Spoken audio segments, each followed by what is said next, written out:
day, everyone! I'm Haley, and I was just thinking, if I were going to go on a treasure hunting adventure, who would be the best person to take along with me? This is gonna take some wisdom. Wisdom is finding out what you should do and doing it. You know who knows a thing or two about hunting for treasure? Pirates! Arr! Pirates have been hunting for treasure for generations. She'd make the perfect person to bring on my adventure. Arr! I'll find your treasure for ye. X marks the spot. Then again, the only reason pirates bury treasure in the first place is because they stole it from someone else. I'm not sure they can be trusted. Sure we can. A pirate's word is her bond. That's the code of the sea. Arr. Well, when you put it that way. Hey, wasn't your eye patch on your right eye? Oh, sorry about that. Now, about the treasure. I wonder if I should take my Aunt Jeannie on my adventure. Oh, how nice of you to think of me for your little trip. Bless your heart. Oh, I don't know. She may be a little old for treasure hunting. But then again, she was an investigative journalist for Archaeological Digest magazine for 40 years. 42 years, dear? Ooh.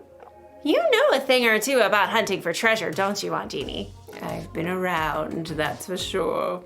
Well, it seems like a no-brainer. It's obvious who I should take on the treasure hunt. It's, thank you. Was a hard decision, I'm sure, but I'm the star that you've been searching for. In today's story, we'll hear about a king who had a hard decision to make. Follow the advice of his friends or people who are older and wiser. It's fun to talk that way.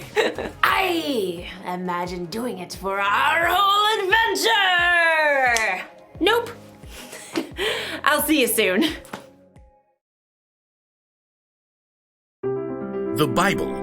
It's 66 books of history, stories, letters, and poetry that fit together to form God's one big story. The epic adventure of how He created us and loves us so much that He made a way to rescue us.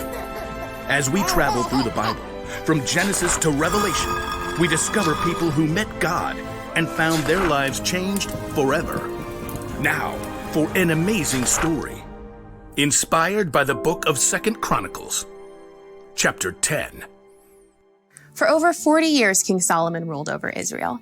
During that time, he did some pretty amazing things, like building a breathtaking temple for the Lord and a beautiful palace for himself. He received visitors from all over the world.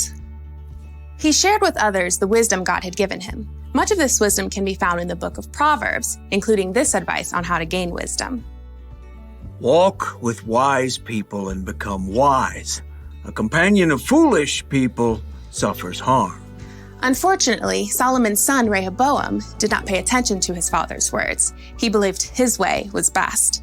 And when Solomon died, Rehoboam became king of Israel. All hail King Rehoboam! Wow! Check me out! Golden crown, spiffy palace. This is the life. Though the kingdom was strong under Solomon, he made the people work extremely hard. Now the Israelites wanted to see how this new king would treat them. Led by a man named Jeroboam, they came to see the king. Hey, you stole my name. It's Jeroboam, not Rehoboam. Whatevs, Jer. Now what do you want? Your father made us work very hard. Let us take more breaks and we'll serve you well. Sounds like you want to slack off. We just need a little more vacay time. Then we'll be ready to give it all we got. Well, come back in 3 days, Jer. Jeroboam and the Israelites left. Rehoboam paced the floor, trying to come up with a good answer. Yeah?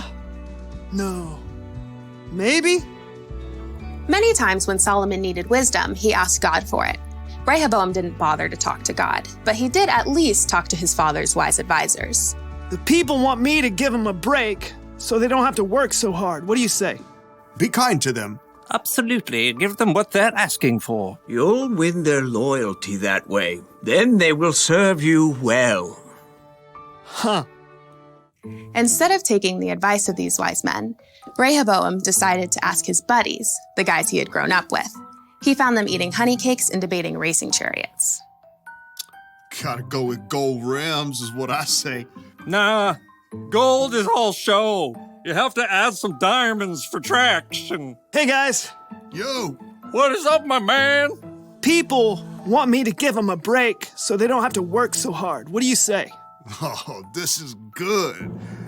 You get to do the real king stuff now. You gotta show him who's boss. They think your dad was tough? Tell them my pinky finger's stronger than my daddy's legs. Yeah, and my dad gave you a heavy load, but you haven't seen nothing yet. I am gonna lay it on you. Yeah. Rehoboam frowned. He thought hard. For 2 whole seconds. Whoa! You guys are good. I'm totally doing that. After 3 days, Jeroboam and the Israelites with him returned. Hey, Jer. Your Majesty, will you lighten the heavy workload your father gave us?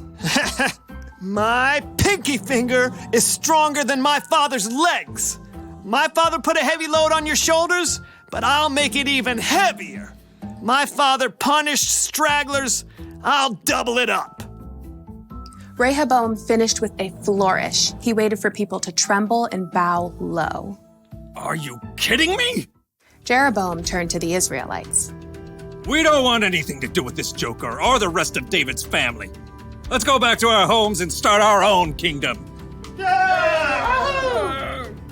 Hey, wait. No, you can't do that. I'm in charge. Yeah, you're in charge of yourself. Good luck with that. Jeroboam and the men with him marched out and returned to their homes.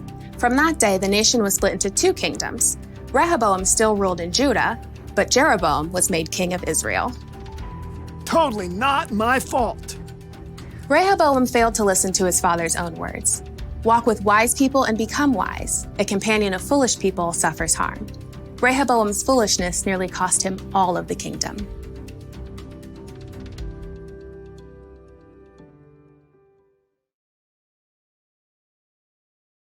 King Rehoboam made the wrong choice. He should have remembered what his father, King Solomon, wrote. Walk with wise people and become wise. A companion of foolish people suffers harm. That means if you want to become wise, you should find someone who's wiser than you to spend time with. Jesus' disciples spent 3 years hanging out with him, listening to him teach, watching the wise way he lived. We should find someone to learn from too. Maybe someone older and wiser. Oh, thank you, dear. Because when you surround yourself with foolish people, you'll end up doing something foolish. You surround yourself with people who say mean things about others, you're going to say mean things about others. With angry people, you'll be angry. With people who break the rules, yep, you know what's gonna happen. But hey, you've been around, right? You know the difference between someone who makes wise decisions and someone who doesn't. So, pick your friends carefully and find someone older and wiser to be your mentor, someone you can learn from. Here's the one thing to remember today. Hang out with wise people. Ask God to help you find the wise people in your life. He wants you to have wisdom, remember, and he can use other people to help show you the way.